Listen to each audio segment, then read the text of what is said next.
ప్రధాని నరేంద్ర మోడీ రాజకీయ క్షేత్రంలో ముందుకు సాగటమే తప్ప వెనక్కు తిరిగి చూడలేదు. శత్రువు ఎంత బలవంతుడైనా మోడీ తన తెలివితో ఢీకొడతారు. ఇలాంటి ప్రధానికి అభిమానులు చాలా మందే ఉన్నా కానీ అంతకన్నా ఎక్కువ శత్రువులు కూడా ఉన్నారు. కేంద్రంలో ప్రభుత్వ పరంగా చూసుకుంటే మోడీని అభిమానించే వారి సంఖ్య రోజు రోజుకు పెరుగుతోంది.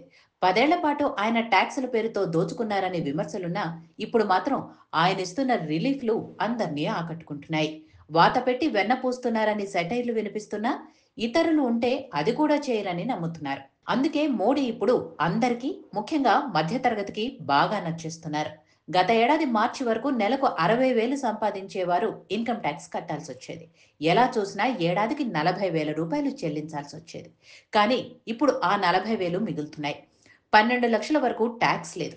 మన దేశంలో లక్ష దాటిన జీతగాళ్లు 10% కూడా ఉండరు. అంటే 90% జీతాలు తీసుకునే ఉద్యోగులందరినీ మోడీ సంతోషపెట్టారు. ఒక్కొక్కరికి సగటున 1,00,000 ఆదాయ పన్ను మిగిలేలా చేయగలిగారు. అంతకంటే సంతోషం ఏముంటుంది? జీఎస్టీ రేషనలైజేషన్ చేయటం వల్ల సాధారణ మధ్యతరగతి ప్రజలు బాగా లబ్ధి పొందుతారు. నిత్యావసర వస్తువుల ధరలు ఎంతో కొంత దిగొస్తాయి. చేసుకునే సేవింగ్స్ పెరుగుతాయి. ఇల్లు, కారు లాంటి తమ కోరికను తీర్చుకోవటానికి వెసులుబాటు కలుగుతుంది. అటు ఇన్కమ్ ట్యాక్స్ ద్వారా మిగిలిన డబ్బులు, ఇటు జీఎస్టీ సడలింపుల ద్వారా మిగిలే ఆదాయం మధ్యతరగతికి ఎంతో విలువైంది.